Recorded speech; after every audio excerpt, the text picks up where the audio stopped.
Isra wal Mi'raj, berjumpa dengan Allah, berjumpa dengan Azizul Wahhab bila hijab, untuk menerima satu perintah yang mulia, satu perintah yang agung, satu perintah yang luar biasa, yaitu sholat. Ketika Allah perintahkan zakat, cukup melalui Al-Quran. Allah perintahkan haji, cukup melalui Al-Quran. Allah perintahkan jihad, cukup melalui Al-Quran. Allah perintahkan puasa, cukup melalui Al-Quran. Allah perintahkan segala macam, cukup lewat Al-Quran. Tapi ketika Allah perintahkan sholat, tidak cukup melalui Quran. Allah undang langsung Nabi Muhammad untuk menerima itu perintah yang mulia. Sama kayak begini, sumpama saya mau suruh Arif, cukup lewat telepon. Rip, ente begini-begini. Rip, ente pergi ke Habib Umar Al-Aidid. Rip, ente pergi ke pasar burung, beli burung. Rip, ente begini. Tapi ketika Arif mau menerima satu perintah yang penting, gak cuma cukup lewat telepon. Rip, ente datang sekarang ke pondok, penting. Begitu Allah Subhanahu Wa Taala, ketika Allah perintahkan ini itu, cukup, bukan berarti gak penting, penting juga. Tetapi yang paling penting dari seluruh amal ibadah itu adalah sholat. As-sholat ra'sul ibadah. Sholat itu adalah kepalanya ibadah, pangkalnya ibadah, otaknya ibadah. Baik buruknya amal ibadah kamu, bagus rusaknya amal ibadah kamu, tergantung dari sholat. Kalau sholat kamu bagus, sholat kamu baik, maka baik seluruh amal ibadah kamu. Tapi kalau sholat kamu rusak, sholat kamu hancur, sholat kamu bolong-bolong, sholat kamu rusak, sholat kamu hancur, sholat kamu buruk, maka akan hancur, akan rusak, akan buruk seluruh amal ibadah kamu. Oleh karena itu jaga betul-betul kamu punya sholat.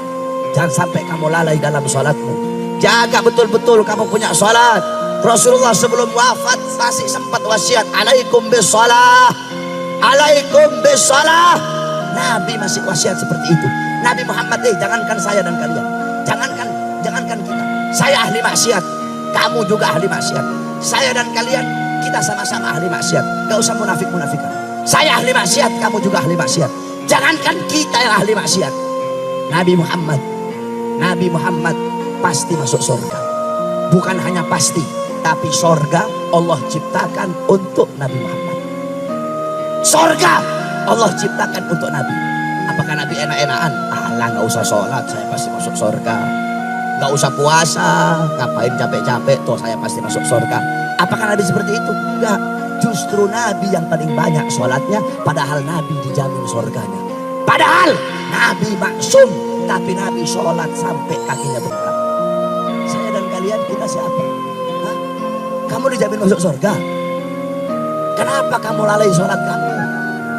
Saya dan kamu, kita pasti masuk surga. Kok kita masih lalai dalam sholat? Takut kamu kepada Allah Subhanahu wa Ta'ala. Jaga engkau punya sholat. Jangan sampai engkau lalai dari sholat. Jangankan lalai, jangankan kamu ninggalin sholat, telat saja.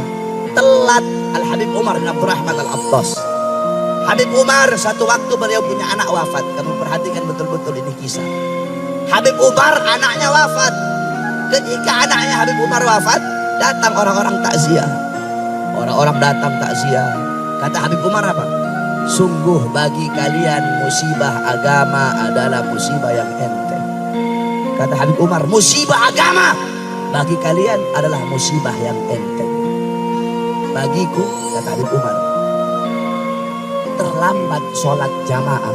Perhatikan kata beliau, terlambat sholat jamaah bagiku itu lebih musibah daripada kematian anak-anakku. Ibu-ibu kalau anaknya mati, sedih gak? Nangis. Iya. Nah, Habib Umar anaknya mati, anaknya wafat, sedih beliau, nangis beliau. Tapi kata beliau apa? Terlambat sholat jamaah itu lebih musibah daripada kematian anak-anak. Kenapa? Ketika anakku mati, itu adalah musibah dunia. Sedangkan terlambat sholat adalah musibah agama. Itu cuma telat, itu musibah agama. Bagaimana jika lo meninggalkan sholat dengan sehat? Makmurkan kamu punya masjid dengan sholat. Makmurkan kamu punya masjid dengan sujud. Jaga betul-betul kamu punya sholat. Jangan sampai kamu tinggalkan itu kamu punya sholat. Ada satu kisah. Ada seekor sapi Itu sapi berkata seperti ini, ya Allah, aku punya daging besar, aku punya daging banyak, setidaknya aku masih lebih mulia daripada seekor kambing. Kata kambing, ya Allah, biar aku lebih kecil dari sapi, tapi dagingku bisa dimakan. Idul Adha aku dipotong, setidaknya aku masih lebih mulia daripada seekor ayam. Apa kata ayam? Ya Allah, walaupun aku lebih kecil dari kambing, tetapi badanku juga bisa dimakan, telurku bisa dimakan, sehat untuk orang, subuh aku bangunkan orang-orang sholat, setidaknya aku masih lebih mulia daripada seekor anjing. Apa kata anjing? Ya Allah, memang saya ini gak bisa dimakan, ya Allah, saya najis, gak bisa dimakan, haram dimakan, tetapi ya Allah, saya masih bermanfaat. Saya jaga rumahnya orang, saya jaga rumah-rumahnya orang dari maling, dari kejahatan, dari gangguan, dari keburukan, setidaknya saya masih lebih mulia daripada seekor babi. Apa kata babi? Ya memang saya ini syarat dabah, saya binatang paling buruk, binatang paling hancur saya, kata babi. Babi makan kotorannya sendiri. Bapak babi zina sama anak perempuan babi. Ibu babi zina sama anak laki-laki babi. Pokoknya binatang paling buruk sudah itu babi.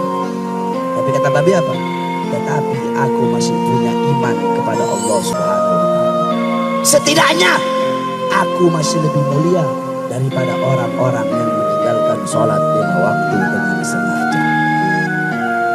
Kalau kalian sengaja meninggalkan sholat 5 waktu, bukan babi kalian, bukan, tapi kalian lebih babi dari babi.